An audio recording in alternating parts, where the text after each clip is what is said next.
Se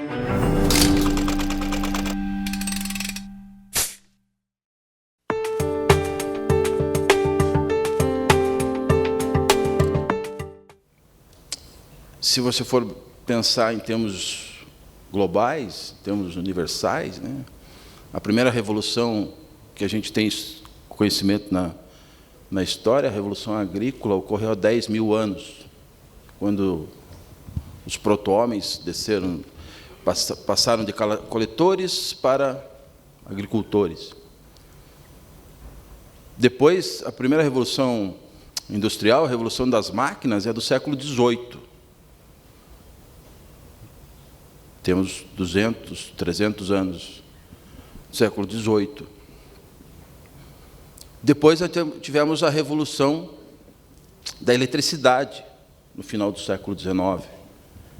Já tivemos uma diferença de 100 anos.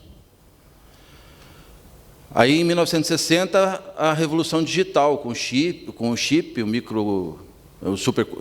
supercondutores, semicondutores, né? A informática. Aí já tivemos 60 anos. Agora nós estamos falando de uma quarta revolução industrial, numa quarta revolução da tecnologia, com inteligência artificial, com tecnologias vestíveis, com 3D, com nanotecnologia, com, enfim, todas essas inovações que a gente tem na área da interação entre o biológico, o físico e o tecnológico. A internet das coisas, né? A internet não vai ser mais um meio de comunicação, mas vai ser um meio de produção, um meio de realização pessoal, um meio de realização social. Isso muda as bases políticas, muda as bases sociais, muda as bases econômicas, e isso aconteceu a partir dos anos 90. De modo que hoje nós não sabemos, quer dizer, nós sabemos, né, com essa cronologia, a gente pode especular que daqui 5 anos já não vamos ser mais os mesmos. Vamos estar bem diferentes. Talvez hoje, depois que a gente terminar a nossa conversa aqui, já sejamos diferentes, né? Outras tecnologias já tenham sido implantadas, já tenham sido inventadas, já foram, né? Só não foram lançadas ainda, né? Aquele princípio que determinou o princípio da obsolescência, né? Que foi um princípio que foi adotado pela economia americana para salvar a indústria na Grande Depressão de 1930, que era a ideia de se produzir bens com data marcada para serem substituídos, né? Que é uma situação que a gente vivencia hoje em dia, né? A gente compra o S8 quando o S9 já está no mercado, e quando você compra o S9 já tem o S10, e eles já estão falando no S11, e sabe Deus qual. Enfim, essa circularidade da economia também é uma marca do nosso tempo. E como isso impacta na nossa vida, né? De que forma isso tudo vai nos transformando e nos preparando para cada avanço, para cada passo que a gente vai dando nessa vida que a gente tem. Então, esse é uma ideia que a gente tem de discutir esse tema aqui. A gente vai conversar, o Marcos vai falar, depois o Gustavo fala, e aí depois a gente tem um momento em que vocês também vão falar. A ideia deste painel é que todos nós trabalhemos juntos, todos nós possamos construir o conhecimento de forma colaborativa e cooperativa. Então, o terceiro momento desse painel é o mais importante de todos, porque é o momento em que vocês fazem a parte mais significativa, certo? Então, eu gostaria de estimulá-los a exatamente contribuir neste painel. Vocês também fazem parte dele, vocês não são só audiência, hoje em dia a audiência não é passiva, a audiência é ativa, né? Então, aqui nós vamos aplicar a filosofia da rede social, curtir, compartilhar e comentar, certo? Então, eu espero que os 3 momentos funcionem desta forma e gostaria de que vocês também usufruíssem disso, porque eu estou aprendendo aqui, certo?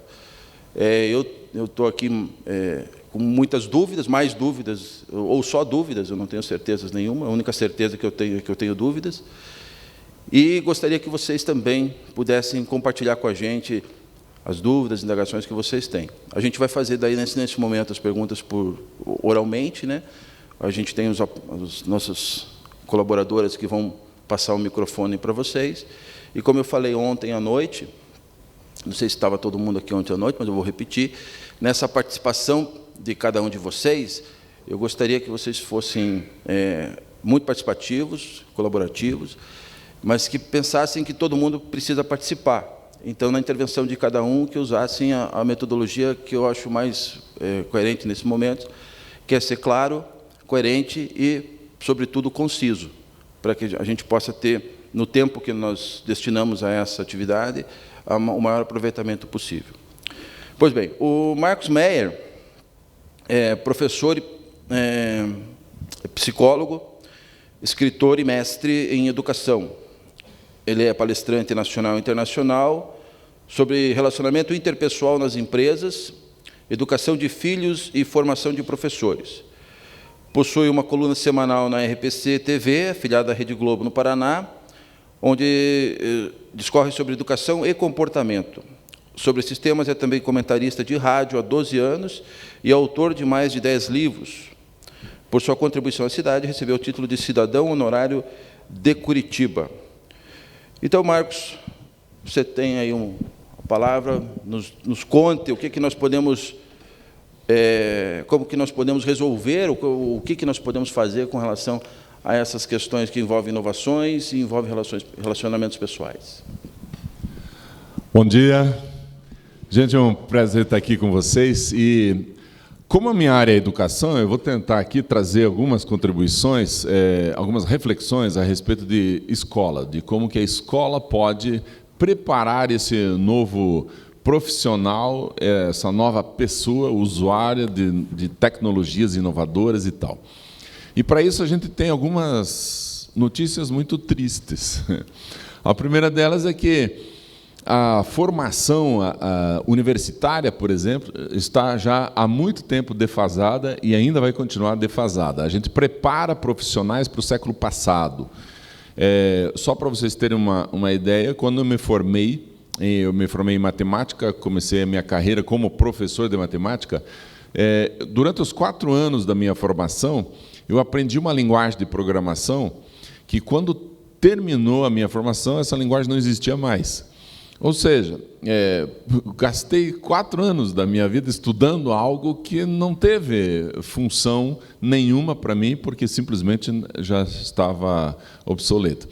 Então, a gente precisa ver o que a escola está fazendo em relação a tudo isso. E aí eu vou contar alguns casos. O primeiro deles é que, quando a caneta esferográfica foi inventada, houve, aqui no Brasil, muitas discussões em conselhos de classe, onde os professores se reuniam para decidir se era permitido, se eles iriam permitir o aluno usar uma caneta esferográfica. E a gente pensa assim, meu Deus do céu, por que eles estavam em dúvida quanto a isso? Porque nós estamos acostumados a ela, e então nós temos essa cultura já incorporada. Mas, quando vem uma nova cultura, assusta, e as pessoas usam todos os argumentos possíveis para manter a cultura na qual estão. Então, qual era a grande justificativa? A grande justificativa dos professores contrários à caneta esferográfica, a BIC, por exemplo, os contrários diziam o seguinte: não podemos deixar a esferográfica entrar nas nossas escolas, porque os nossos alunos deixarão de ser caprichosos. Porque, para você escrever com uma caneta tinteiro, é muito fácil fazer borrão, estragar toda a folha que você está escrevendo, tem que usar papel mata-borrão, ou seja, é muito complicado. Então, você precisa ter muito capricho, muito cuidado para escrever bem. E eles achavam que a entrada da esferográfica ia estragar isso. Portanto, não vamos deixar entrar. E aí enquanto a escola, enquanto os professores faziam reuniões e reuniões para decidir se podia ou não, os alunos já estavam usando. Nunca se decidiu isso. Os registros, as atas do passado, não mostram professores tomando uma decisão favorável ou contrária. Eles ainda estão em discussão até hoje, mas os alunos já usam há muito tempo. Aí, a outra questão, e agora é um pouco mais recente, é a questão da calculadora. Sério, gente, ainda tem escola discutindo se pode ou não utilizar calculadora em sala de aula. Mas os alunos já deixaram isso há muito tempo, eles já estão usando softwares de matemática. Não é mais nem calculadora. Eles já estão na frente e a escola ainda não decidiu se dá ou não dá para usar. E qual é a grande justificativa para não usar? Né? Porque daí os alunos não vão desenvolver o raciocínio. Sério, gente, nós perdemos 5 anos, pensa bem, gente, 5 anos com aulas diárias das crianças, 5 anos de aulas diariamente sobre as famosas continhas, os algoritmos, continha de mais, continha de menos, continha de vezes e continha de dividir. A gente ainda ensina isso para as crianças, 5 anos jogado no lixo. Por quê? Porque a hora que sai da escola, nunca mais faz continha com lápis e papel. Vai fazer com a calculadora, ou melhor, vai fazer com o celular, porque nem tem mais calculadora. E aí a gente gasta esses 5 anos da escolaridade das crianças, pondo goela abaixo, elas precisam memorizar o mecanismo, e os professores dizem que isso precisa ser feito para desenvolver o raciocínio. Qual raciocínio, gente? O raciocínio empresta daqui, abaixa o zero, empresta para devolver depois? Não, mas a gente diz empresta. O aluno nunca entende aquele mecanismo, ele memoriza o mecanismo, mas não entende. E continua fazendo, e a gente continua insistindo, e continua ensinando. Para quê? Para nada, para nunca mais usar. Quando que você vai numa pizzaria com 7 amigos, por exemplo, aí depois, no final, chama o garçom e fala assim, o garçom, por favor, traz um lápis e um papel para a gente fazer a conta aqui dividido por 7. Para ver quanto que vai dar para cada um. Ninguém faz isso, a gente fala para o garçom já trazer dividido. E quem é que vai fazer com lápis e papel? Ninguém, vamos fazer na calculadora. Mas a escola ainda insiste em ensinar os algoritmos e vai continuar durante anos ainda, porque não consegue se atualizar. A tecnologia ela é inovadora, ela vai mudando, ela vai atualizando, ela vai se transformando. A indústria vai fazendo isso, a sociedade vai fazendo isso e a escola fica parada no tempo, ainda pensando o que vai fazer. Um outro fato muito interessante, isso aconteceu em Veneza, em 1600 e pouco, quando começaram a abrir gráficas, indústrias gráficas, nas cidades. Então, cada cidade começou a ter sua gráfica e começaram a produzir livros. Veneza fez uma audiência pública com os seus vereadores lá, na tentativa de fazer uma lei proibindo a impressão de livros. E qual era a grande justificativa? Meu Deus do céu, se um aluno tiver um livro à disposição, por que ele vai memorizar? Os nossos alunos nunca mais vão memorizar nada porque eles vão ter um livro à disposição. Essa era a mentalidade da época. Não bota livro na mão de aluno porque eles vão parar de decorar as coisas. Se você olhar para muitas escolas aqui no Brasil, ainda tem professor fazendo aluno decorar as coisas. Gente, é demorado demais e aí a gente esquece o que realmente é necessário para a escola. Então, a escola tem o discurso, mas a prática destoa do discurso. Qual é o discurso? Está lá no PPP, o nome é bonito, né? PPP. Plano Político-Pedagógico, cada escola tem o seu. No plano político-pedagógico está escrito lá, o objetivo da escolaridade é o desenvolvimento integral, preparação para a sociedade e para a vida cidadã de forma crítica. Qual é o cidadão formado por nossa escola que sai com uma visão crítica social? A primeira coisa, não pode falar de política. A segunda, não pode falar de sexualidade. Não pode mais falar sobre religião. Então, são 3 áreas fundamentais da vida cidadã. Não se pode falar na escola. Então vamos falar de tecnologia. Não, a tecnologia é coisa muito avançada para nós. Então, a nossa educação, gente, está com um problema grave. Ainda continua formando cidadãos para o século passado. E o que a gente precisa? A gente precisa de pessoas inovadoras, criativas, pessoas com capacidade de construir, inventar coisas novas, resolver problemas que ainda não existem. Isso depois vocês vão ver, inclusive, com o Gustavo, criar uma empresa fantástica. Mas essa criação precisa de quem? Precisa de pessoas com cabeça aberta. E onde elas estão? Raramente vamos encontrar algumas que são os nerds da escola, que são colocadas de lado. O bullying aparece contra esses alunos um pouco mais inteligentes, tão forte que alguns deles erram questões na prova propositalmente para não serem chamados de nerds. E aí vamos olhar agora por um ponto de vista mais amplo, geral, nacional. O Brasil não tem um programa nacional de valorização das crianças com altas habilidades. Antigamente a gente falava superdotado. Hoje a gente não fala superdotado porque as pessoas pensam outra coisa. Então a gente fala assim, altas habilidades. Mas também altas habilidades poderia ser bem interessante.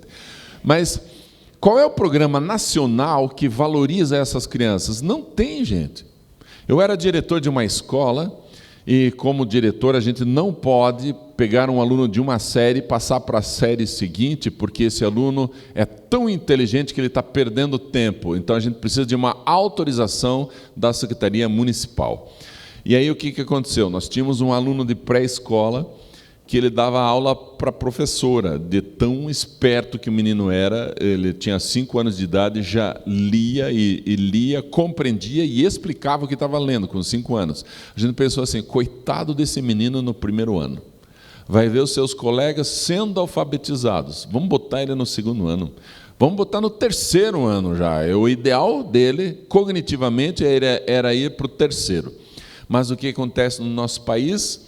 Os psicólogos se recusam a dar essa orientação, porque, coitada desta criança, se for para a série seguinte, como vão ficar as suas relações sociais? Gente, como vão ficar as relações sociais de uma criança que pensa lá na frente e tem ao seu lado amigos que não conseguem nem ler ainda? Ela não vai desenvolver relações sociais com crianças da idade. Ele estava querendo se relacionar com adulto. Então, dá para a gente mandar essa criança para frente? Dá. E aí nós conversamos com os pais, eles tiveram então que entrar com um processo na Secretaria Municipal de Educação. Enquanto o processo não foi definido, claro, nós tivemos que matriculá-lo no 1º ano. Então, matriculamos o menino no 1º ano, esperando a Secretaria Municipal de Educação dizer, podem colocar ele no 2º. E ele não ia ter problema nenhum. Aí, em dezembro, saiu o resultado. Podem colocar no 2º. Mas ele já tinha passado.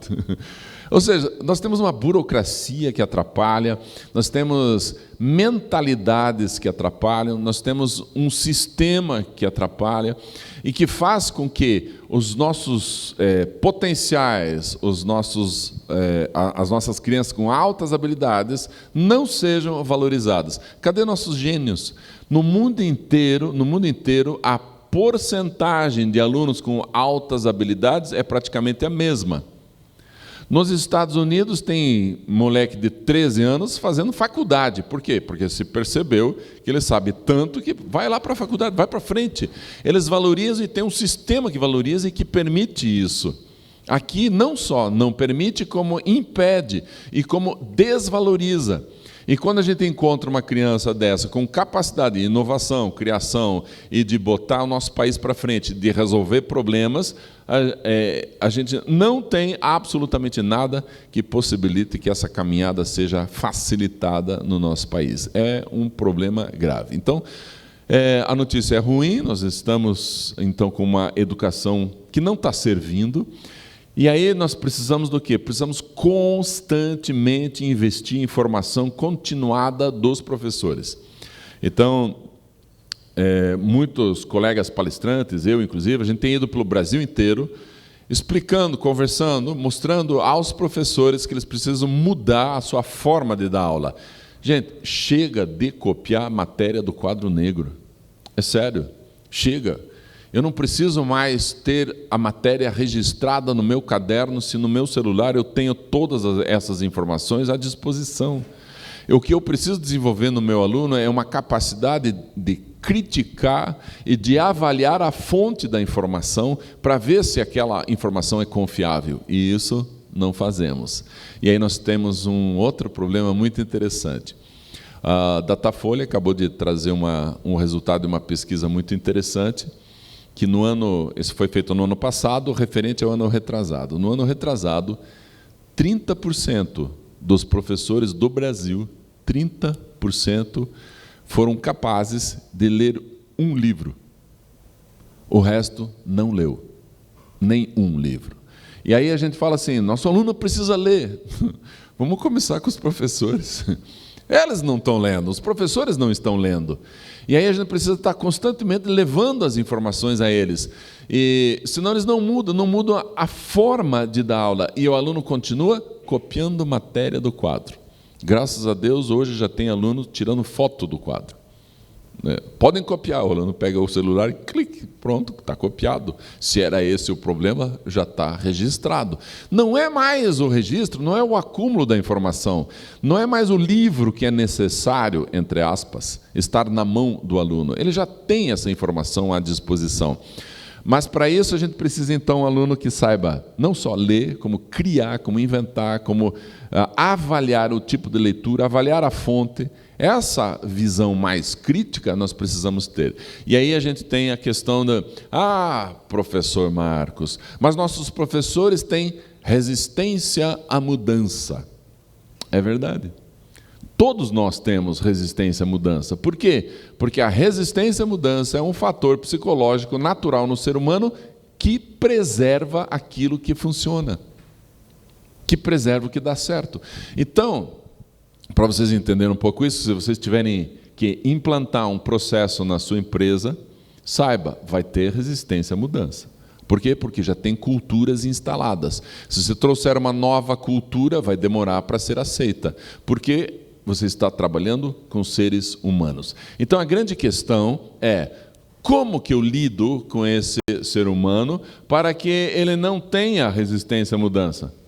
Não tem jeito. Vai ter resistência à mudança. Tá bom, então como eu faço ele mudar? Aí é o segredo. Então, gente, é assim. Você apresentar uma nova tecnologia, um novo jeito de fazer, uma nova metodologia, a apresentação de uma alternativa melhor não produz a mudança. Vou repetir. A apresentação de uma alternativa melhor não faz o ser humano mudar. Por quê? Porque tem resistência à mudança. Mas isso é bom? É. Minha esposa tem resistência à mudança. E eu digo, graças a Deus, porque já apresentaram para ela alternativas melhores. Já apresentaram um cara mais bonito, mais rico, mais inteligente, e ela, por ter resistência à mudança, continua comigo. Então eu digo, então é bom ter resistência à mudança, claro. Então a grande pergunta é, então, quando que uma pessoa muda? Não é pela apresentação de uma alternativa melhor? Não. Então, gente, a pergunta fundamental aqui, que estamos trabalhando com processos, com metodologias, com inovação, é como eu faço o meu ser humano mudar? Como que eu faço que um ser humano mude? Então, aí vem a notícia da psicologia. O ser humano só muda quando a dor de permanecer for maior do que a dor de mudar. Repetindo, o ser humano só muda quando a dor de permanecer for maior do que a dor de mudar. Então, quando que minha esposa vai mudar?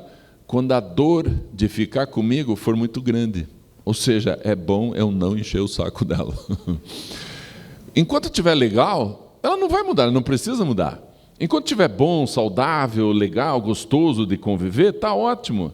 A hora que incomodar, que perturbar, que ela sofrer diariamente, ela vai procurar uma alternativa melhor, cai fora, e daí busca outra.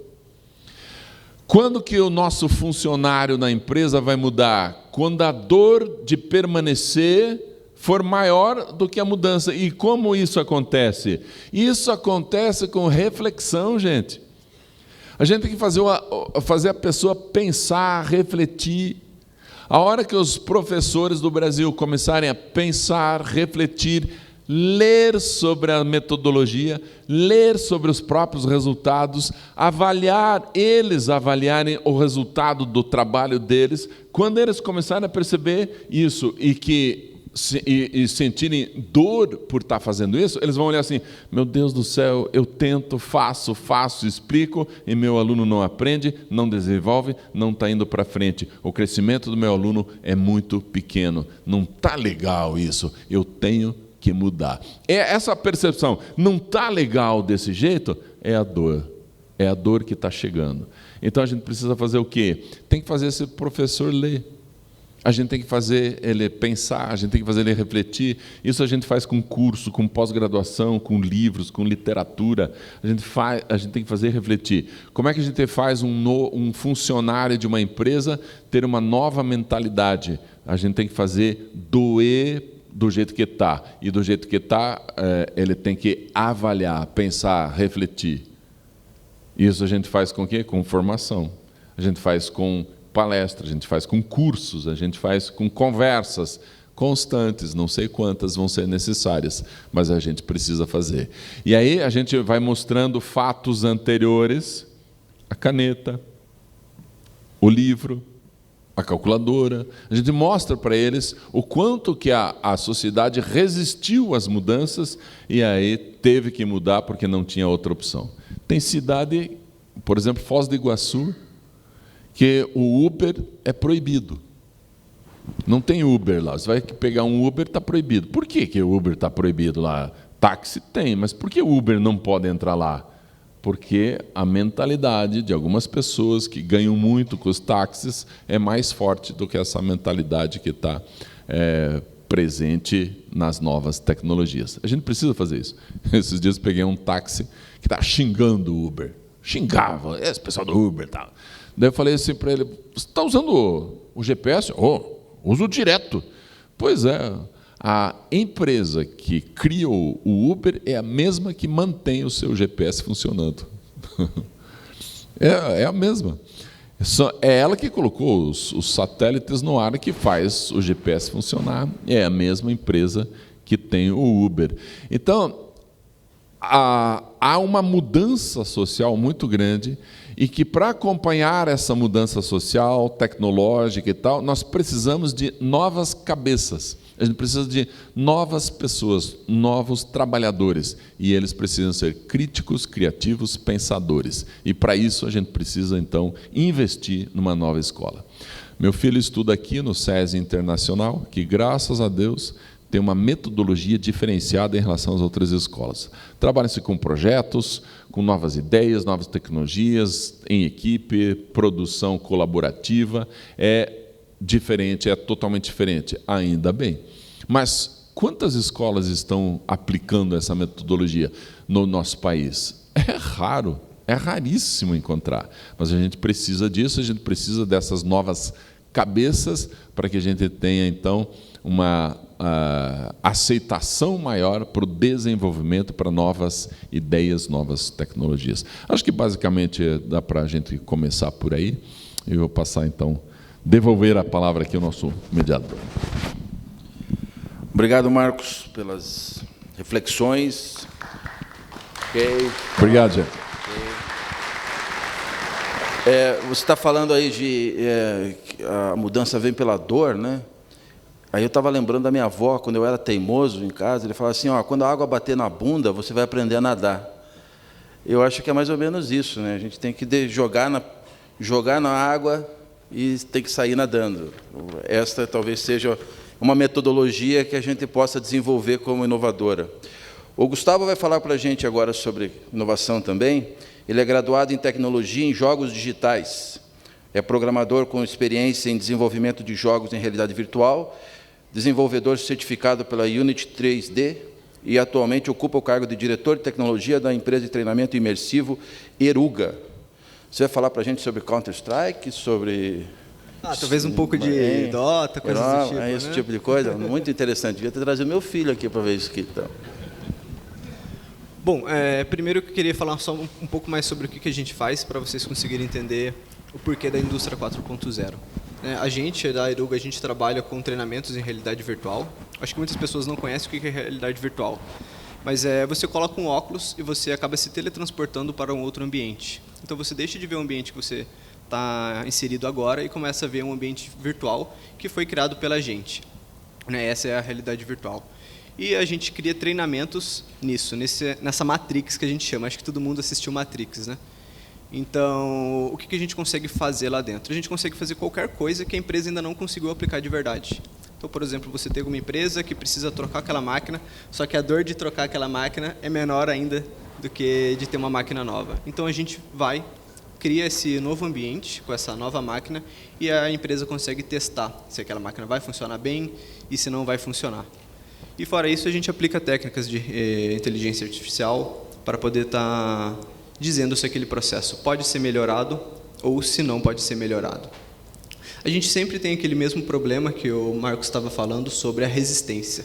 É sempre muito complicado a gente conseguir aplicar esses processos novos, porque as indústrias quase sempre, quando a gente fala que precisa trocar algum processo ou precisa inserir alguma nova peça na máquina para poder estar extraindo algum tipo de informação, sempre esse tipo de resistência a gente acaba não conseguindo aplicar alguma tecnologia nova que, mesmo dizendo que vai trazer alguma melhoria, a gente não consegue fazer essa aplicação.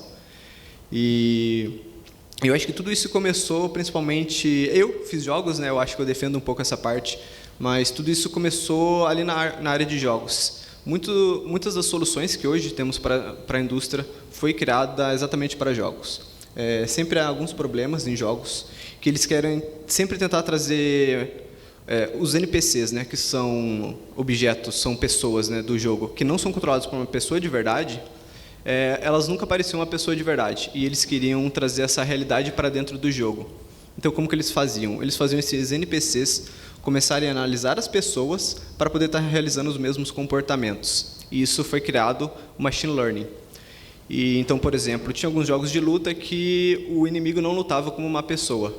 E eles queriam lutar igualzinho. Então, eles criaram esse machine learning, que é exatamente um cérebro, vai criando sinapses, vai mudando os pesos das decisões e acaba virando uma pessoa realmente. É até engraçado que criaram isso num jogo uma vez, eles não sabiam o que seria o resultado e o inimigo, né, sempre teria que correr por alguns caminhos. E chegou um momento que ele saiu de fora de qualquer caminho para poder não ser morto pelo player.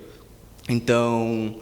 E sempre que a gente tenta falar, não, isso é uma tecnologia que foi criada para jogos, mas a gente está tentando implementar na indústria, sempre parece que é brincadeira. É joguinho, coisas do tipo. Não, não é joguinho. Está sendo aplicado em muito mais coisa fora isso. E a resistência é sempre bem complicada mesmo. Eu acho que é mais isso. Se alguém tiver alguma pergunta, alguma coisa do tipo. Ok, obrigado, Gustavo. Essa questão dos jogos, eu estava lendo um artigo da BBC, em que havia uma entrevista com o Yuval Harari, que é o autor do Sapiens, professor da Universidade Hebraica de Jerusalém, e ele discutia exatamente a questão da empregabilidade, né? A tecnologia vai automatizando os processos produtivos, vai eliminando os postos de trabalho e, diferentemente das outras revoluções industriais, em que os empregos iam migrando de um segmento para outro, né, da agricultura para a indústria, da indústria para o serviço, agora com a tecnologia, o empregado o professor que você vai eliminar com o óculos 3D, ele não vai ter para onde ir, porque na escola vai estar fazendo EAD e o livro vai ser virtual, e, quer dizer, esse professor ele vai parar onde? Né? Então, quer dizer, e daí ele dava a resposta para isso. Né? Ele chama essa classe de pessoas que não têm mais lugar no mercado de trabalho de uma classe de inúteis, de pessoas não que são desempregados, mas que não têm emprego, né? Não vão ser empregados em lugar nenhum. E é curioso que a solução que ele dava para ele era exatamente a dos games, dos jogos virtuais. Por que ele diz isso? Porque ele diz que a humanidade, nós vivemos aí no mundo a troco de ilusões. Ele diz assim que a primeira e mais clássica ilusão do ser humano é a religião. E depois trocou a religião pela democracia e por essas questões que são ideais, não são concretas. E a partir do momento que o homem se libertar do trabalho produtivo, ou seja, não tem mais que trabalhar para comer, ele vai se voltar para essas questões que são virtuais, que são dos jogos, e que a vantagem do jogo é que ele te dá um sentido para a vida. Você vai jogar, quanto mais você joga, mais pontos você tem, quem tem mais pontos ganha, e isso, ganhar é estar vivo. E ele diz assim que o consumismo é o jogo da modernidade, que equivale à religião. Porque você ganha pontos se você comprar o carro mais novo, se você tiver o iPhone da moda, e quantos mais pontos você tiver, é melhor para as pessoas se sentem melhor. Né? Então, o mundo sem emprego não será necessariamente um mundo pior, para uma certa classe de pessoas que tiver acesso a essas grandes tecnologias. E aí, enquanto vocês pensam numa pergunta, eu queria fazer uma pergunta para o Gustavo, que me ocorreu quando você falou. É uma empresa, que é uma startup, ela está sendo tutelada, assim, surge aqui no SESI, né? Isso.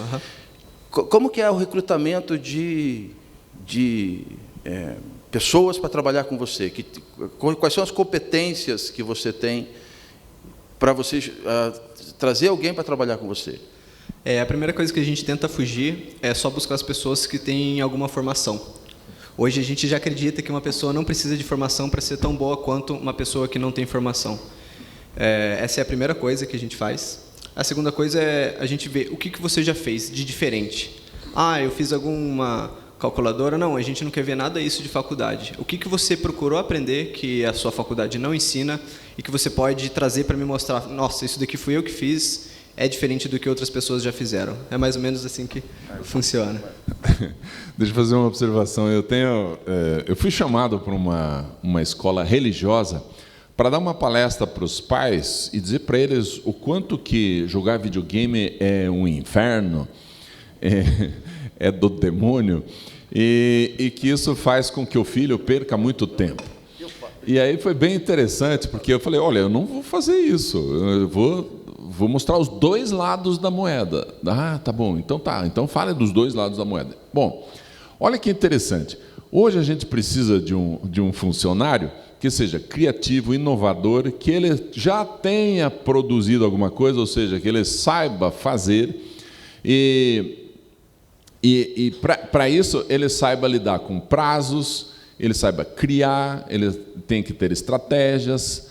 Um grande gestor hoje de um projeto, quais são as funções cognitivas que ele precisa ter? Então, por exemplo, se o Gustavo vai contratar um cara para gerir um projeto fantástico para realidade virtual numa Bosch, numa Renault, alguma coisa assim. Ele vai ter que ter pessoas que saibam trabalhar sob pressão, que saibam desenvolver uma estratégia e que sejam flexíveis para mudar as táticas durante esse processo, que sejam responsáveis em relação ao tempo e à qualidade do seu trabalho. Quer ver o que acontece quando uma criança joga videogame?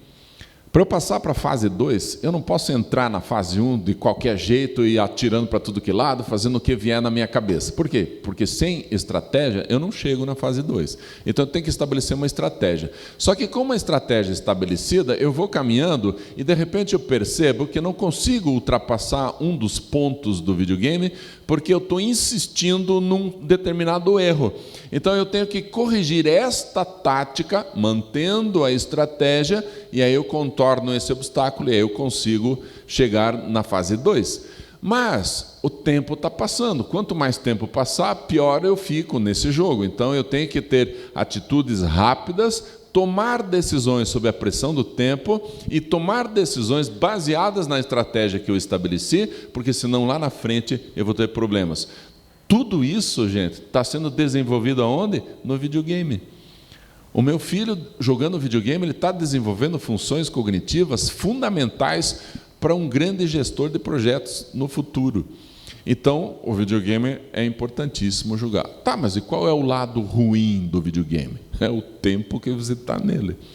Se eu fico só no videogame o dia inteiro, eu vou ter problemas de circulação sanguínea, postura, coluna, musculatura, uma série de problemas que, quando eu tiver 40 anos, eu sou um dos maiores candidatos a ataque cardíaco, a problemas musculares, problemas ósseos, problemas de postura, uma série de coisas. Então, eu tenho que obedecer uns limites em relação ao tempo de uso. É verdade, tem que acontecer isso. Então, sabendo equilibrar essas coisas, vamos jogar, vamos usar o videogame. E há uma corrente agora na educação, a gente está chamando isso de gamificação, o Gustavo deve estar bem por dentro sobre isso, que usa os princípios do videogame, os princípios do game, para a própria educação, para a criação e produção de materiais fundamentais para isso.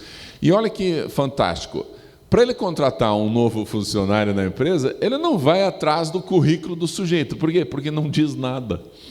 Ah, eu me formei na Federal. E o que você fez? O que você já criou? O que você já produziu? O que você... É impressionante. Deixa eu contar uma realidade, um fato fantástico. Eu quis fazer, e fiz, né? Eu quis fazer o meu mestrado em educação na Federal do Paraná. Então, eu fui lá, fiz a inscrição, apresentei projeto, passei pela entrevista, fiz uma prova, e aí, o dia que saiu o resultado, fui lá no edital procurar meu nome. Cara, esqueceram de pôr meu nome. Gente, eu reprovei, levei 0 no projeto, só que eu dava aula na PUC, ensinando meus alunos a fazer projeto. Eu pensei, tomara que eles não saibam. Tomara que ninguém fique sabendo que ele fez 0 em projeto e eu dou aula sobre isso. Bom, aí eu pensei assim, vou ser humilde, vou fazer um novo projeto e vou pedir a ajuda de um doutor em educação para que ele me ajude a entrar pelo projeto. Eu não posso mais tirar 0. Aí eu fiz o novo projeto, pedi ajuda para um colega doutor em educação, ele me corrigiu algumas coisas, use isso e isso, usei, fiz tudo que ele falou, mudei e fui lá e 0. Segundo ano consecutivo que eu reprovei no mestrado, eu nem entro, nem consegui entrar. Aí eu fiquei pensando assim, cara, o que está errado? Eu sei fazer projeto, gente. Fui lá conversar com os professores da Federal. E aí a secretária do mestrado falou assim, a gente não pode dizer por que se tira 0. Não estou entendendo. Como não pode? Eu tirei 0, quero saber por quê. Não, é que a gente não dá essa informação. A gente só dá o resultado. Eu falei, tá, eu não saio daqui sem ter essa informação. Eu não saio daqui sem ter essa informação. Aí, pela minha insistência, ela ficou brava. Tá bom, vou chamar um professor. Como se fosse algo ruim. Aí ela chamou o professor, vem o professor, pois não, qual é o seu problema? Aí eu expliquei para ele, eu quero saber por que estou tirando 0 no meu projeto. Qual que é o seu projeto? Meu projeto é que tem uma teoria israelense que fala que a qualidade da interação com o aluno faz com que o aluno desenvolva novas sinapses. Cara, prestaram atenção nisso? Olha que interessante. A qualidade da interação do professor com o aluno pode fazer esse aluno ser mais inteligente. E eu disse assim, e eu quero estudar isso na prática, eu quero ver se os meus alunos reconhecem essa característica da teoria israelense nos seus professores. Aí o professor falou assim, eu lembro do teu projeto, muito bom o seu projeto. Tá, então por que eu levo 0? A gente dá 0 nos projetos que não tem orientador. Como assim? Não tem ninguém aqui para te orientar dentro dessa teoria, porque ninguém conhece essa teoria. Daí eu falei, então o senhor está me dizendo que aqui é um centro de pesquisas numa universidade e a gente só pode pesquisar o que já está pesquisado, que é o que os professores já sabem. Daí ele, o senhor entendeu? Sério, gente, eu tive que tirar todas as referências dessa teoria israelense. O autor é o Feuerstein, para quem conhece. Tirei tudo Feuerstein, tirei, pus Piaget e Vygotsky, que eu sei que eles sabem, Piaget e Vygotsky. Eles ficaram tão felizes que deixaram eu entrar. No terceiro ano, entrei no mestrado. Entrando no mestrado, graças a Deus, recebi como orientador um professor, apesar de velhinho, o Egídio Romanelli, com cabeça aberta. Falei para ele, professor, eu não quero estudar Piaget e Vygotsky, eu quero estudar essa teoria israelense. Daí ele disse, graças a Deus, uma teoria diferente para eu orientar. Daí eu falei assim, mas por que vocês não deixam entrar? Não sou eu que faço a avaliação. Veja, a própria universidade pega uma equipe para avaliar, para deixar entrar, outra para orientar. Eles não se conversam. E aí a gente fica o quê? Sem a possibilidade de estudar as novas teorias.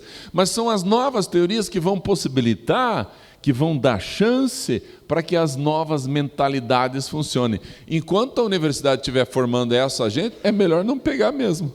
É melhor perguntar isso, o que você já criou, o que você já inventou? Eu fiz aqui um videogame. Em qual universidade? Não, nunca fui. Então venha para cá que você está com a cabeça aberta ainda. Que pena, né, gente? Que pena, mas por enquanto acho que vai ser esse o caminho.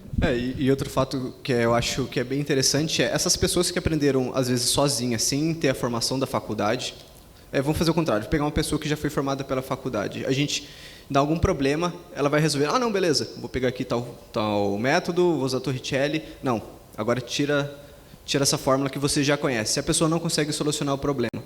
Agora, uma pessoa que aprendeu sozinha, ela não vai nem saber que tem aquela fórmula, mas ela vai procurar alguma forma de resolver. Então, acho que tem um ganho muito enorme ali. Ela não aprende como solucionar tal problema, e sim como solucionar problemas. Eu acho que essa é a grande diferença, que quando a pessoa é formada pela faculdade, pode acontecer que ela não consiga solucionar problemas, somente aplicar resoluções que já foram criadas. E hoje, pelo menos na área industrial, que a gente precisa inovar, nunca tem uma fórmula criada, a gente sempre precisa estar criando algo do zero. Então, acho que é um fator ali. É engraçado, parece que a necessidade agora é não saber, né?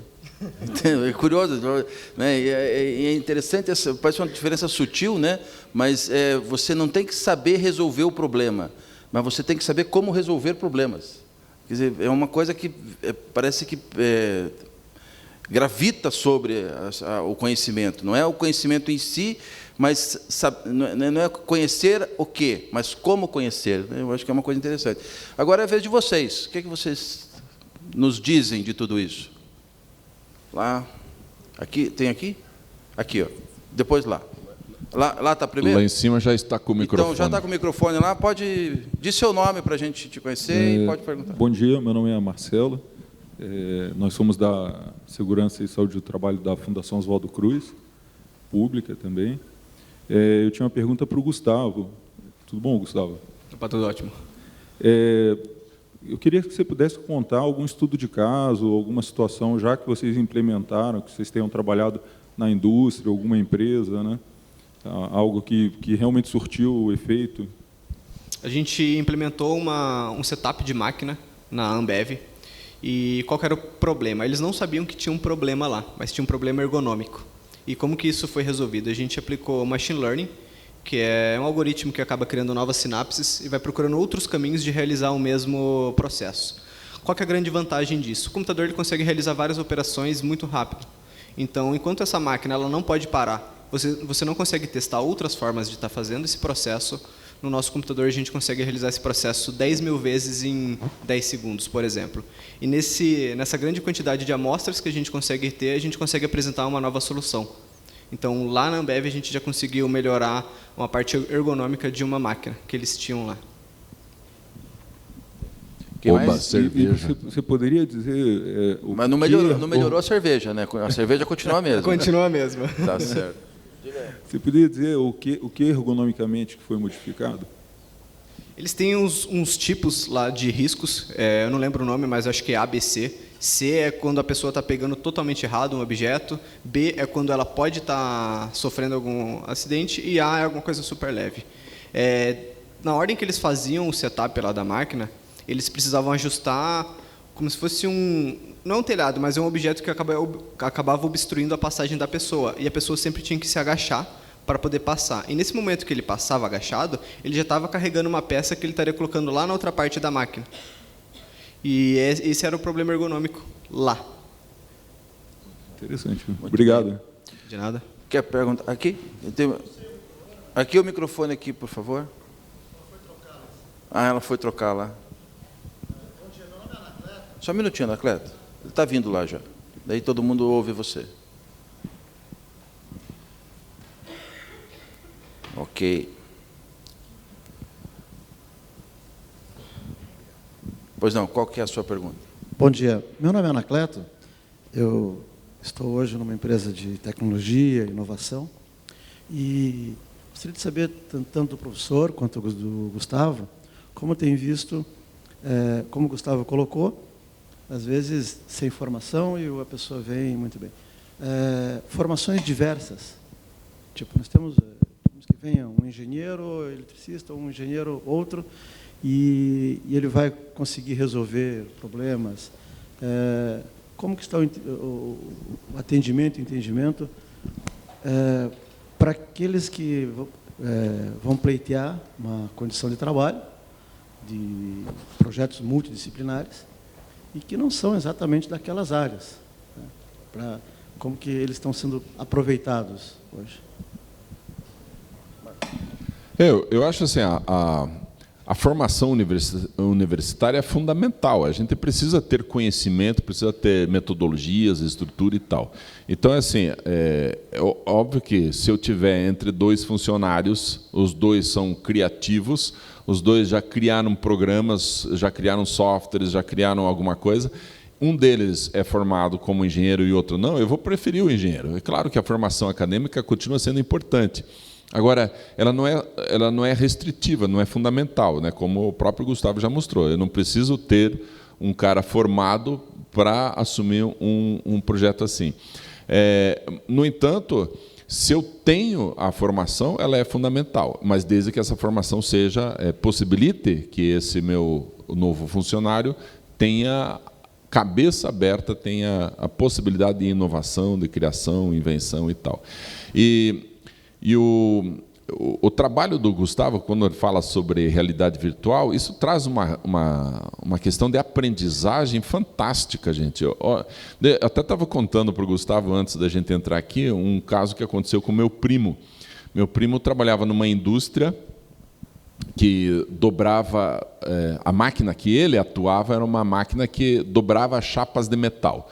Uma máquina super moderna, a laser, então quando você vai colocando a chapa, interrompe o laser, a máquina já faz a dobragem de forma imediata. Só que ela é extremamente perigosa. Se você colocar a mão ali, a máquina imediatamente arranca os dedos, corta os dedos. Então, ele foi entrar em férias e precisava treinar um funcionário para ficar no lugar dele. E aí, na hora do treinamento, o meu primo explicou assim para o cara, para o novinho ali, todo feliz, né? Eu vou aprender a mexer numa máquina. O meu primo falou assim, nunca põe a mão aqui. Só que ele pôs a mão. E perdeu, meu primo não tem os 3 dedos lá, porque ele foi dar uma aula na prática. De como que você não pode agir, senão você perde os dedos. Como não fazer. Agora, imagine isso em 3D, em realidade virtual. O próprio funcionário poderia ter colocado a mão e perdido os dedos virtualmente. E aí apareceria na tela assim, um alarme, dava um susto no sujeito, o cara saberia, nunca posso colocar a mão ali no real, porque eu vou perder os dedos, porque eu já fiz isso no virtual. Então, a entrada da realidade virtual, para nós, para quem trabalha com aprendizagem, é impressionante, é muito boa. Só que a gente vai precisar desenvolver isso. Mas em relação, então, concluindo a pergunta, em relação à formação, eu acho que a gente pode continuar valorizando, mas o que a gente precisa fazer é com que esse formado tenha a cabeça mais aberta. Muito bem. Essa ideia aí de você ter a experiência virtual e não a real, na verdade, é a nova sinapse que forma, né? Se você for para a neurociência, então aquilo que o olho vê vai criar as conexões cerebrais lá para depois não repetir de novo. Não interessa se virtualmente ou na realidade, né? É o que o videogame acaba fazendo também. Quem mais quer fazer pergunta? Bom dia, eu sou a Alessandra do SESI. Eu queria perguntar para o Gustavo, para ele compartilhar a experiência que vocês estão desenvolvendo da realidade virtual com trabalho à altura, porque para chegar a essa construção de vocês trabalharam com equipe multidisciplinar, né? Isso, então, trabalhamos. A gente, inclusive, está fazendo um treinamento em trabalho à altura. Isso, porque eu participei do projeto inicial do Canvas, eu queria que você contasse, então, como é que foi trabalhar com o pessoal para chegar a esse desenvolvimento dessa realidade. Certo. É sempre bem legal porque a gente acaba aprendendo de outras áreas. Ali mesmo, lá de dentro, ninguém tinha experiência com a NR35. Então, como que funciona? A gente sempre vai e realiza o processo. Então, a gente foi lá em Araucária, fez todo o treinamento de NR35 para poder, após ter treinado em NR35, começar a realizar o protótipo e o software em si. E aí os professores vêm também, fazem todo o check-up. Está indo no caminho certo, não está? Dá para dar alguma modificada? E assim a gente continua criando. Então, eu acho que é uma experiência muito legal, porque a gente sempre está aprendendo novas coisas. A gente vai sempre em empresa que é totalmente diferente, uma de cerveja, outra trabalho em altura, espaço confinado, coisas do tipo. E eu acho que isso vai trazendo uma bagagem muito grande para a gente, para estar melhorando outros treinamentos também. Então, eu acho que é muito interessante. Eu penso que a formação tradicional, ela não é que ela seja dispensável na indagação do Anacleto, né? Ela não é mais suficiente, né? A gente está num mundo em que tinha um tempo que eu vou me formar, por exemplo, me formei em direito, me candidatei no concurso da magistratura, eu vou ser magistrado até minha data limite, minha data de validade é 2042. Quer dizer, os meus filhos e os nossos filhos e netos já não são assim, eles já não se formam para uma coisa, né? Se formam para diversas coisas. Eu acho que essa que é a nota diferencial deste momento. Quem mais quer fazer algum tipo de indagação? Eu aqui. Quem? Onde? Aqui no fundo. Aqui, ó. Eu sou Mário, da Prefeitura Municipal de Curitiba. Eu gostei bastante da fala do Marcos Meia, que ontem eu estava conversando com meu sobrinho e eu perguntei para ele assim, João, por que você tem que estudar? Daí ele falou, para eu ser alguém na vida. Eu falei, tecnicamente é para isso mesmo. E aí eu comecei a explicar para ele por que ele tinha que saber estudar, porque ele tinha que saber matemática, para ele saber organizar as contas dele, para ele saber história, para ele saber um contexto de uma sociedade, e também sobre um videogame que se chama God of War, que fala sobre a história da Grécia, né? Então, eu gostaria que o Marcos falasse um pouco mais disso, dessa falta de explicação que a criança, às vezes, não tem. Você vai estudar para quê? Você vai fazer a continha, para que você vai fazer continha de matemática, né? Para que você vai entender a história, desse atraso que a escola acaba dando para o aluno, sem ele ter o conhecimento. Pudesse explanar sobre isso, por favor. Isso você vai ver ano que vem. Essa é a resposta padrão do professor, né? Para que eu vou usar isso? Isso você vai ver ano que vem. Professor, para que serve? Ano que vem você vai ver para que serve. Pô, sempre para o ano que vem, nunca para agora, né? Eu costumo fazer uma reflexão com os meus professores assim. Se os teus alunos de 13 anos todos fossem morrer com 14, o que você ensinaria para eles esse ano? Eu não vou preparar para o ano que vem, vou preparar para hoje, porque só tem hoje, né? É só esse ano que eles têm. E aí, todo o currículo muda. Eles pensam, não, isso aqui eu tiraria, isso aqui também, para que eu ensine coisas que eu posso usar agora? E aí a gente cai na questão do o que faz novas sinapses. Então, a gente quer ter pessoas mais capazes, mais criativas e mais inteligentes. Para isso, o cérebro precisa construir novas conexões, novas sinapses. Você sabia que agora, nesse momento, você está perdendo neurônios? E você está perdendo 4 neurônios por segundo.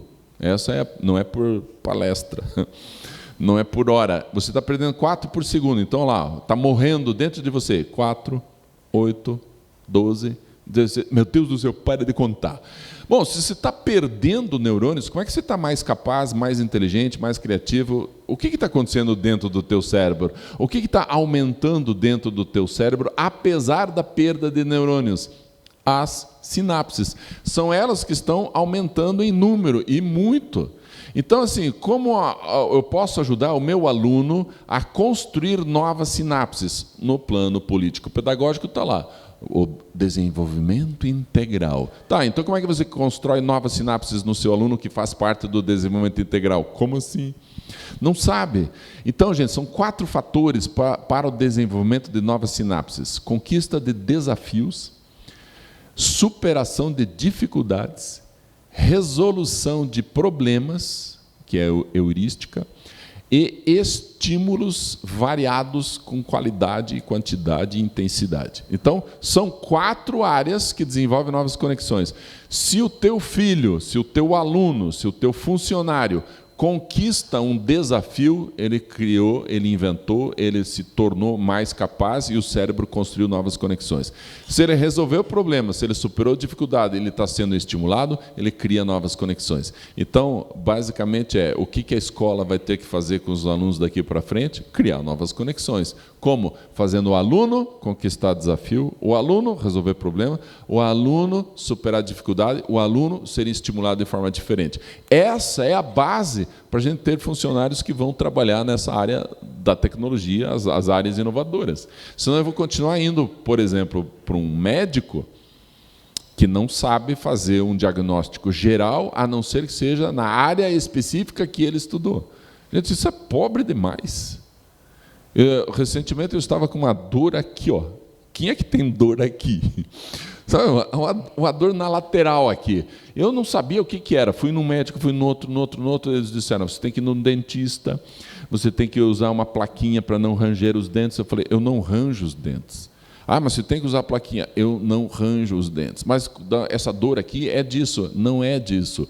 Eu tinha que discutir com o médico. Não adiantou nenhum. Até que alguém me falou assim, tem uma menina que ela é uma Dr. House. Daí, aonde que está essa guria? Deixa eu consultar essa médica. Ela olhou para mim e falou assim, você tem praticado algum esporte ao ar livre que você tenha ficado muito tempo no sol?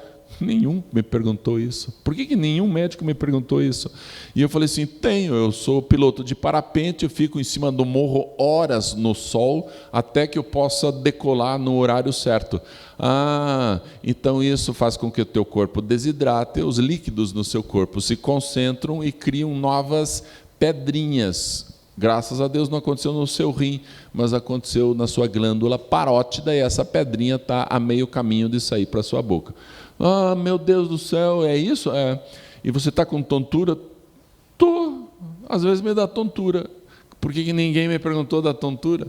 E tá aí, o que a tontura tem a ver? Se os teus líquidos estão se concentrando, cria pedrinha também dentro do teu labirinto. E provavelmente já tem uma pedrinha solta dentro do teu labirinto e que com o teu movimento faz com que você fique tonto.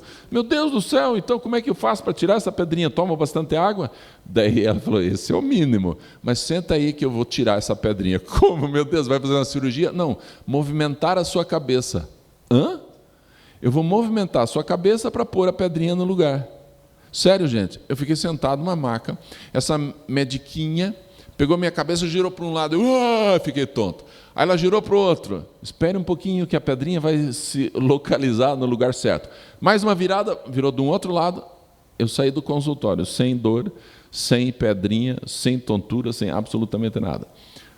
4 médicos anteriores nem perguntaram a respeito disso. Por quê? Porque eles nunca aprenderam a ser médicos de uma maneira global. Eles aprenderam a ser especialistas na sua própria área. E essa aprendeu numa universidade que faz com que os seus alunos estudem de maneira integral, global. Por exemplo, a Universidade de Londrina, que tem um curso de medicina, que faz o estudo através de projetos e não através de disciplinas estanques e separadas. Então, tem muita coisa aí para a gente ainda aprender e desenvolver. Tá certo. Há 4 séculos, essa mediquinha seria mágica, né? Seria mágica, ia ser colocada na fogueira. Quem mais quer fazer pergunta? Tem aqui. Onde tem? Diz seu nome e pergunta. Bom dia a todos, meu nome é Ricardo Shoa. Gostaria do professor Marcos comentar a respeito, professor. Eu me formei em 2010 na Universidade Federal em Engenharia Industrial e até hoje, tempos recentes, é proibido o uso da calculadora na universidade. Então não é algo do passado, não, é algo que a gente ainda vive. E ao sair da universidade eu descobri que tudo que eu me dediquei para aprender de operar uma HP e alguma calculadora já não servia mais de nada porque o MATLAB resolvia a minha vida. Então tive que pagar para fazer um curso fora para poder aprender alguma coisa e poder aplicar na prática, né, o que realmente era demandado e que eu deveria ter aprendido, acredito eu, na universidade. Aproveitando também o espaço, eu gostaria de perguntar, acho que é o Daniel, né, o outro palestrante. Gustavo, perdão. Gostaria de perguntar para o Gustavo, como que você enfrenta uma situação, Gustavo, assim, você desenvolve um software e faz um projeto para a indústria, mas muitas vezes você precisa de uma adequação de máquina, você precisa de um projeto com uma RT recolhida no CREA, etc., e você não tem esse profissional de formação, você terceiriza isso, você junta uma equipe multidisciplinar e contrata esse serviço, como é que vocês atuam nesse sentido?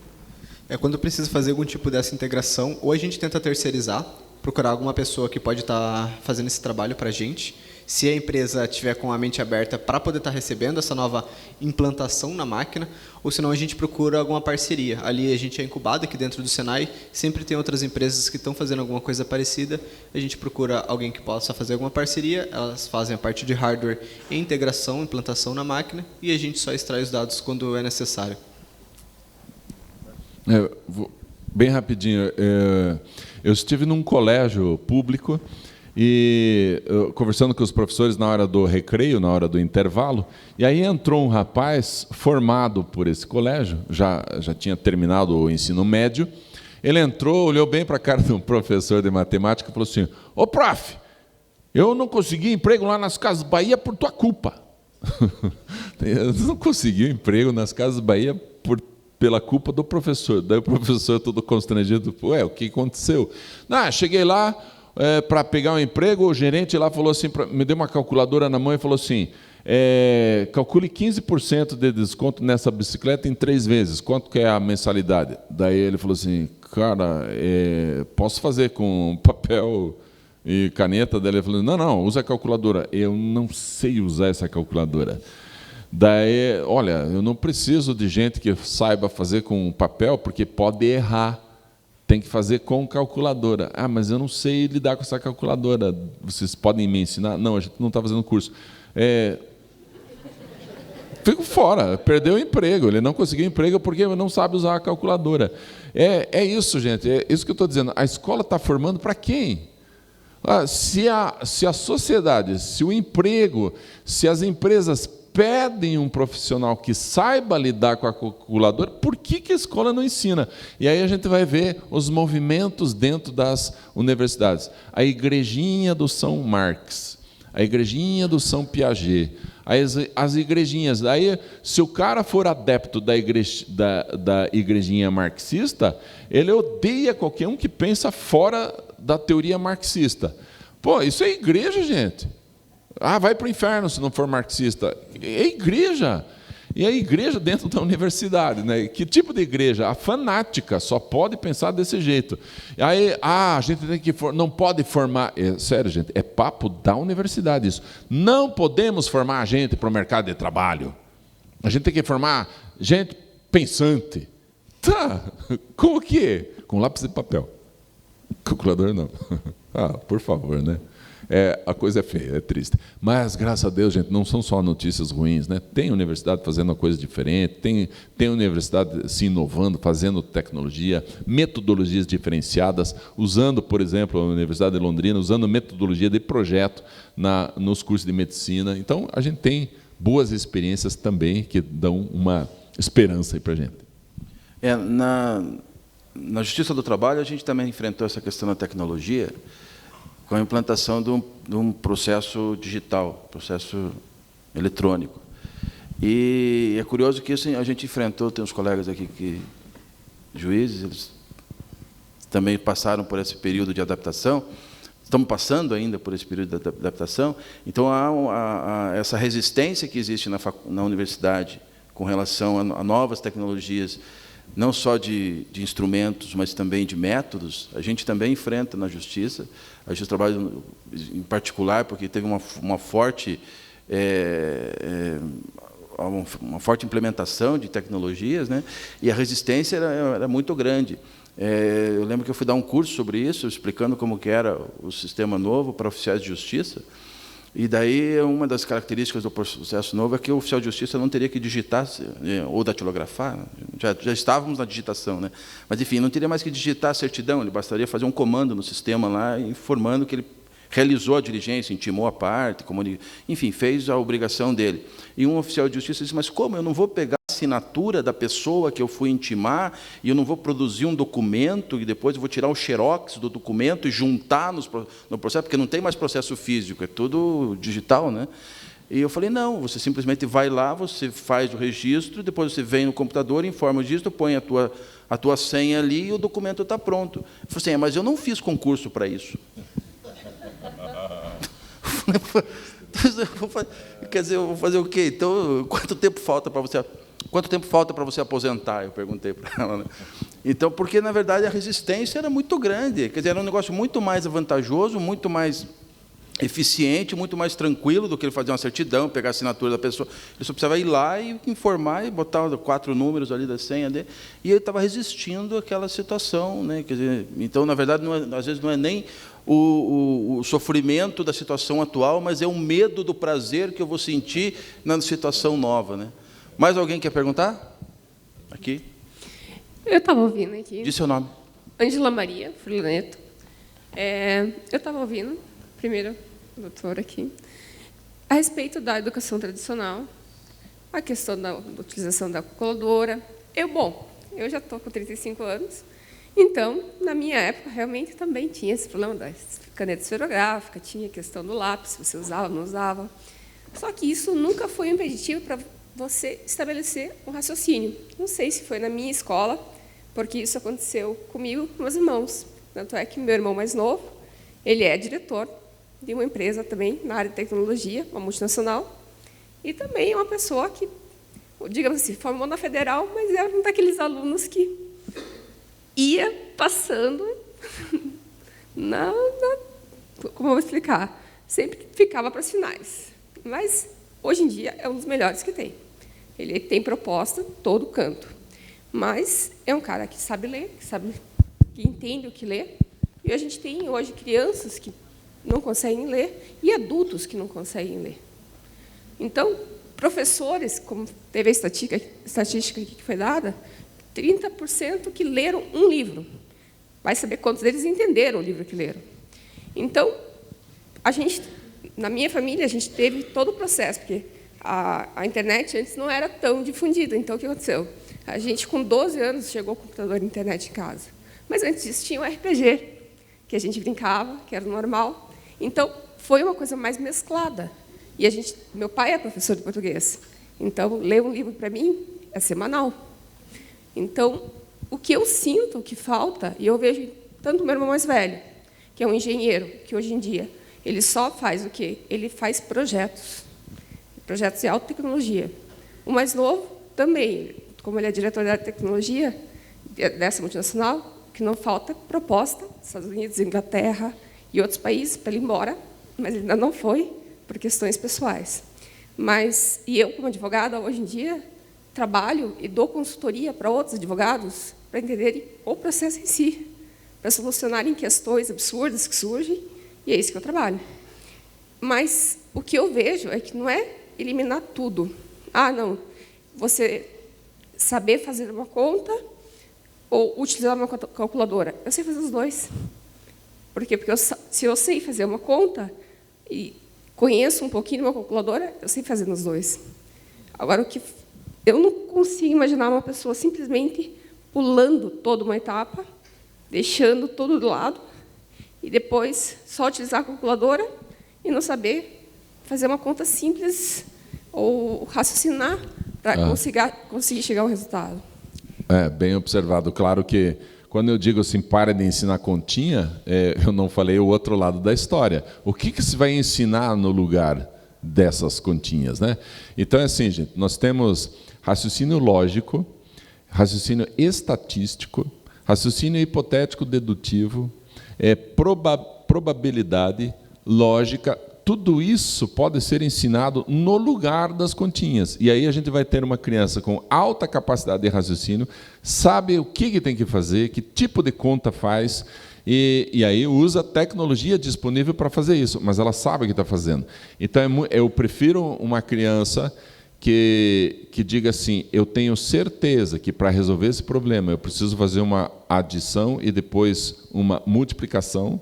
Eu prefiro essa criança que tenha certeza de quais operações têm que ser feitas e que use calculadora, do que uma criança que sabe fazer adição, multiplicação, divisão e tal, mas não saiba decidir qual operação fazer, porque ela não está tendo maturidade mental suficiente em relação à lógica, a raciocínio hipotético dedutivo e tal, para fazer tudo isso. Então, foi muito bem observado, a gente precisa ter muito cuidado, muita sabedoria para retirar algo, porque se a gente retira algo, nós temos que pôr outra coisa de muita qualidade no lugar, senão a gente vai estar tirando a capacidade da criança de fazer cálculo mental, tira dela isso, tira a capacidade de interpretar texto, porque agora tenho o Google que me faz as respostas. Então, se eu tirar isso da criança, eu estou perdendo, claro que estou perdendo. Então, eu tenho que saber o que pôr no lugar de forma madura, adequada, bem observado.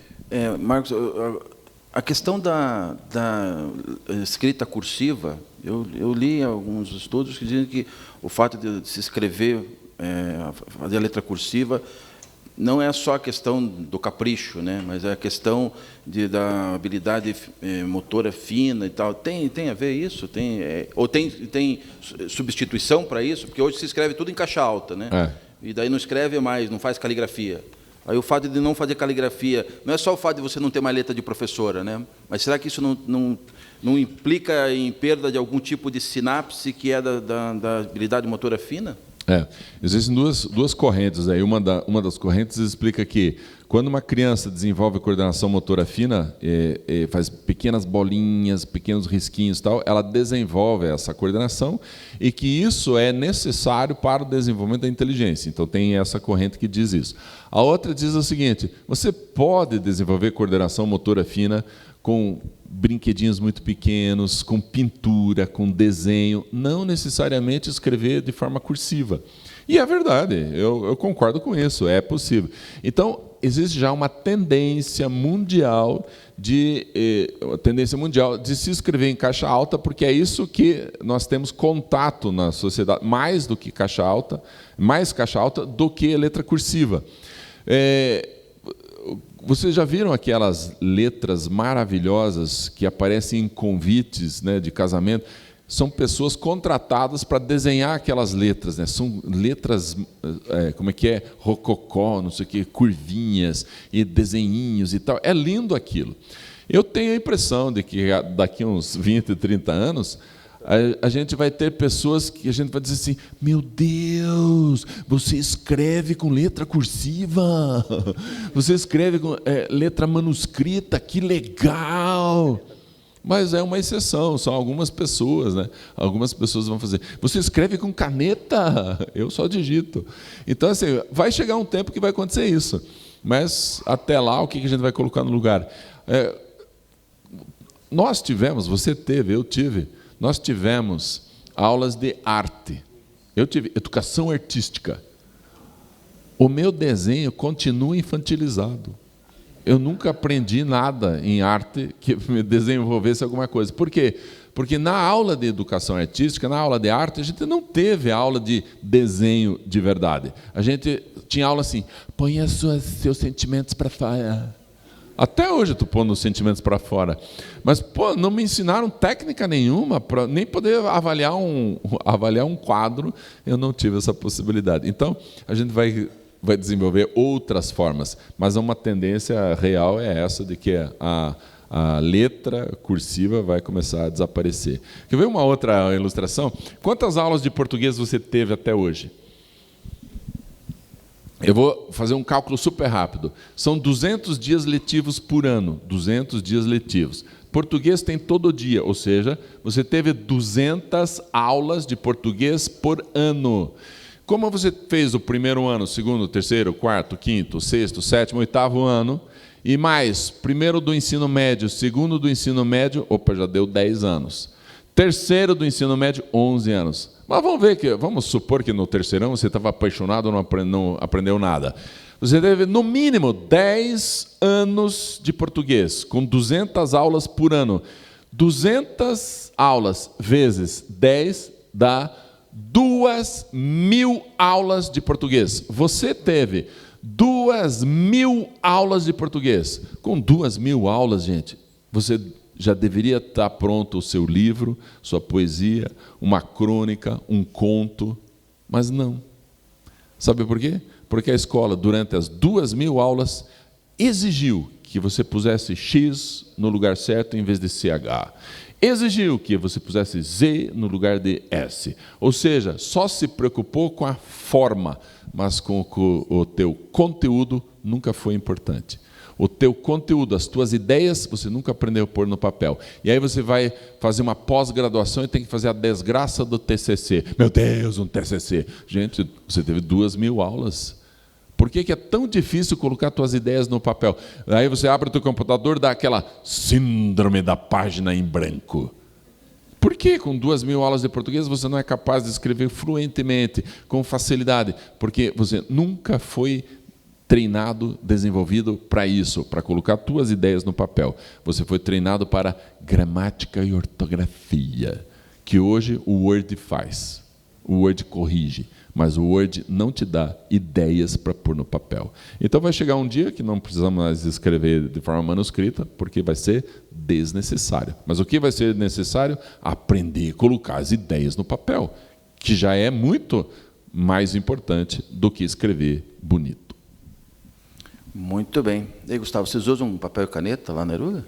Não, só quando precisa colocar uma ideia no papel para poder ver mais fácil, ao invés de estar desenhando, a gente acaba utilizando. E é muito engraçado essa evolução da educação escrita, né?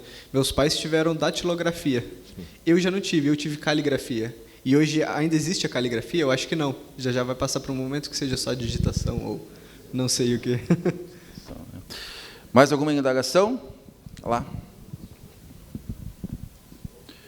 Diz o seu nome e faz a sua pergunta. Meu nome é Júlio, sou engenheiro de segurança e ergonomista também. A questão que eu gostaria de trocar uma ideia é a seguinte. Você hoje, dentro da NR12, você tem uma exigência que as pessoas devem ser, os operadores, né, envolvidos na manutenção, entre outros, nos equipamentos, eles têm que sofrer uma capacitação. E aí está lá o conteúdo programático dentro do próprio, né, texto da norma. E, assim, se você começa a pensar que se vai só colocar a pessoa em imersão numa realidade virtual, será que isso é o suficiente? Assim, o Marcos, como educador, talvez possa dizer que você precisa, talvez, de mais uma situação, mesmo assim, antes de liberar essa pessoa para o trabalho. Porque numa dobradeira, que nem você falou, realmente o risco dependendo da situação, se ela não está com a proteção adequada, não tem todos os dispositivos necessários, né, para o trabalho seguro, realmente o acidente pode acontecer em qualquer instante e ele é de grande... a gravidade é alta. Então, assim, voltando, há também uma questão que talvez o Ministério do Trabalho não aceite um certificado. Eu não sei se hoje ele aceita ou não. Então, é uma questão, talvez, para ponderar, como dizem, né? Funciona assim, temos como comprovar que as sinapses foram criadas, né? A carga cognitiva deu certo, a pessoa entendeu que não pode colocar a mão lá. Mas o Ministério do Trabalho, por exemplo, podem entender, não aceitamos. Aí a questão de mudar, é o novo, né? Então, acho que também tem que ser colocada essa possibilidade de uma comprovação, uma validação. Porque quando você faz uma capacitação, você tem que fazer a retenção do conhecimento, certo? Isso tem que começar a acontecer também com uma realidade virtual, onde você trata dessa forma. Você vai saber se realmente está validado o método. É basicamente isso. Obrigado. Eu concordo. Nós temos exigências técnicas, formais, que precisam ser respeitadas, obedecidas e tal. Então, a formação vai continuar existindo, sendo necessária. Mas isso tem uma tendência de mudança, de transformação. Então, assim, imagine se numa universidade eu tenha isso, realidade virtual, aprendizagem por projetos, tecnologias inovadoras, eu quero isso. Então, em vez da gente jogar fora a universidade, a gente precisa renovar a universidade, a gente precisa, como sociedade, como empresa, como indústria, exigir que essa universidade se atualize, se modernize, porque senão a gente vai continuar com as igrejinhas proibindo as mudanças, e esse é um problema.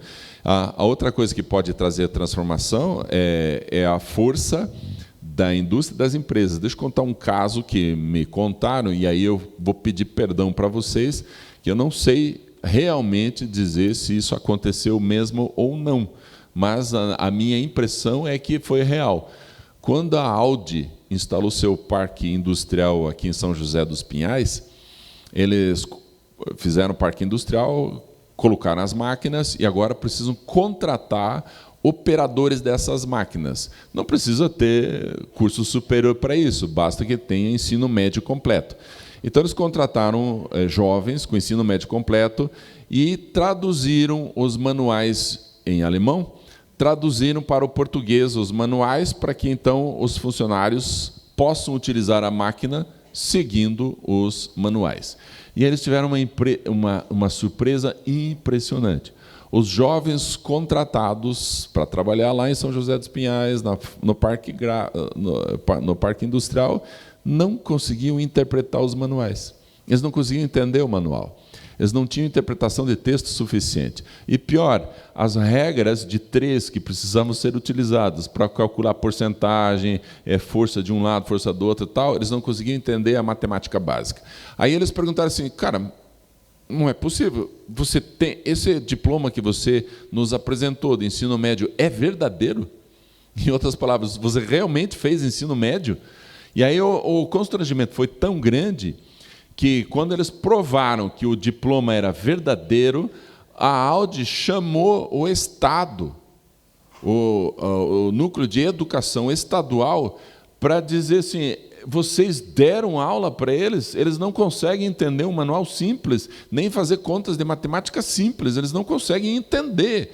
E agora nós vamos ter que dar curso de interpretação de texto e curso de matemática básica para eles. Quem vai pagar esses cursos?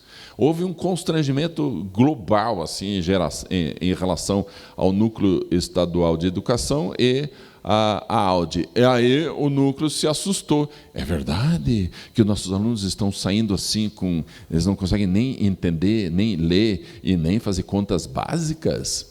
E aí a gente vê também o programa PISA, que é o Programa Internacional de Avaliação Estudantil. Dos 70 países, o Brasil está em 5º lugar, 4º lugar. Yes! De baixo para cima. Em interpretação de texto, em matemática e conceitos de ciência. Nós somos entre os piores em interpretação de texto e piores em matemática. Aí o que acontece? A gente só percebe que tem que fazer uma mudança urgente se houver algum tipo de pressão. Com certeza, a Audi deu uma boa pressionada no governo do Estado, mas foi pouco, porque as transformações foram pequenas. Mas a gente precisa continuar pressionando. Sem dúvida. Gustavo, como é que vocês fazem com essa questão legal de adaptação de NR, esse tipo de como o colega mencionou ali, de certificação do treinamento? Você se enfrenta esse problema? A gente enfrenta esse problema, a gente está buscando uma forma ainda de conseguir algumas certificações. Tem algumas NRs que a gente consegue somente pelo virtual estar emitindo, mas tem algumas que precisa ter um engenheiro para estar assinando a certificação. Por exemplo, a NR35 é uma delas. Semana passada saiu uma nova lei que parece que boa parte dessas NRs vão poder ser realizadas online. A gente está vendo ainda se a gente pode estar disponibilizando esse material ou não, mas boa parte delas ainda precisa de tantas horas práticas e um engenheiro para estar assinando. Então, a gente ainda enfrenta isso e a gente precisa procurar algum jeito de validar que ele aprendeu ou não aprendeu para tentar lutar. Eu acho que há uma iniciativa no Ministério do Trabalho, não tenho certeza com relação a isso, mas eu já ouvi de alguns parceiros nossos do Programa Trabalho Seguro, no sentido de permitir o treinamento das NRs por EAD. Eu acho que isso não há uma proibição expressa com relação a usar o EAD para treinamento de NR, até por conta dessa questão prática, mas em algumas situações se permitir, ou pelo menos a parte teórica da NR, que tem uma parte teórica e uma parte prática, a parte teórica poder ser certificada por meio de EAD.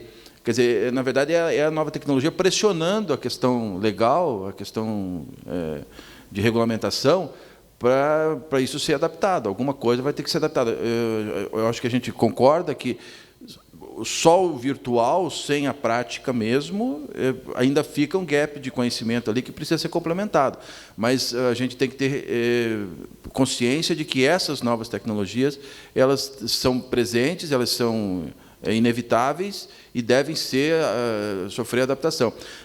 Eu acho que a implementação disso, assim como a questão da caneta BIC, a questão do papel e a calculadora e tal, e a questão das práticas, das aulas presenciais no treinamento NR, com o avanço e com a multiplicação disso na indústria e nas práticas dos negócios, ela vai acabar se caindo no desuso assim meio que naturalmente. Então, quer dizer, às vezes vai surgir novas formas de treinamento, não necessariamente para substituir as antigas, mas simplesmente porque é necessário ter novas formas de treinamento.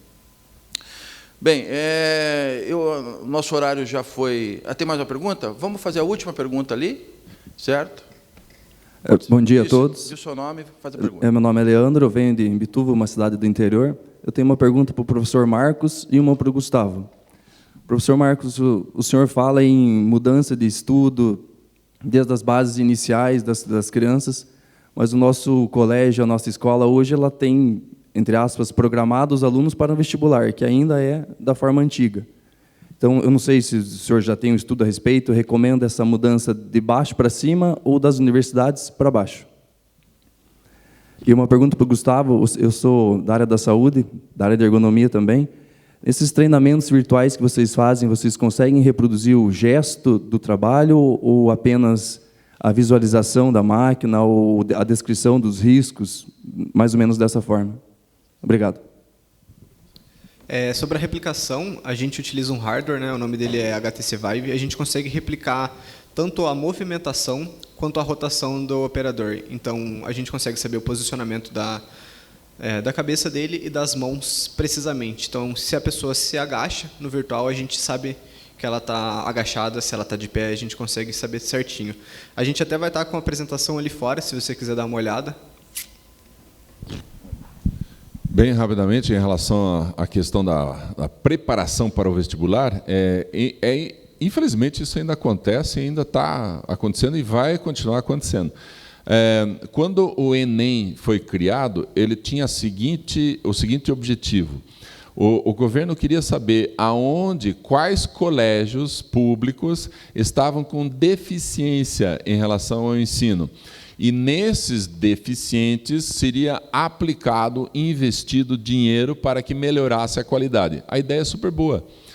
Eu vou descobrir então que, sei lá, um colégio público lá do interior de Ponta Grossa está com uma péssima qualidade na educação. Então, vamos lá investir, vamos dar uma formação para os professores, vamos melhorar a metodologia. Essa era a ideia inicial do Enem. Mas quando se descobriu que dava para classificar as escolas particulares começaram a usar os resultados do Enem para fazer propaganda de si mesmo. Vejam, a gente está em primeiro lugar no Enem, matricule seu filho aqui. E aí começou a mudar a ideia do Enem e passou a ser um grande vestibular nacional. Hoje o aluno tem que fazer o Enem porque ele possa participar de processos seletivos em algumas universidades, ou pelo menos na maioria delas. E passou a ser um vestibularzão. A única diferença é que os criadores do Enem e os atuais criadores das questões do Enem pensam um pouco mais, um pouco melhor sobre criatividade, abrangência, problemas mais relevantes, melhor do que as questões antigas de vestibulares de algumas universidades, que eram muito técnicas, com pegadinhas, com informações irrelevantes e tal. Então, ainda é um vestibularzão, mas está um pouco melhor, um pouco mais abrangente, um pouco mais criativo. Mas, infelizmente, as escolas ainda têm que preparar para isso. Agora, mas algumas universidades particulares estão criando cursos que as públicas não têm. E aí o que acontece? O número de candidatos cai muito, porque eu tenho que pagar essa universidade. Quando cai muito, eu não preciso mais preparar o aluno para tirar 10 em todas para entrar nesse curso. Por quê? Porque com uma nota média, uma nota baixa, ele já consegue entrar. Então, quem que eu tenho que formar? Eu tenho que formar muito mais para criação e inovação do que para responder questões de vestibular. Então, está havendo, sim, um desequilíbrio. Como você pergunta assim, é melhor que venha de cima para baixo ou de baixo para cima? Eu prefiro que as duas coisas aconteçam.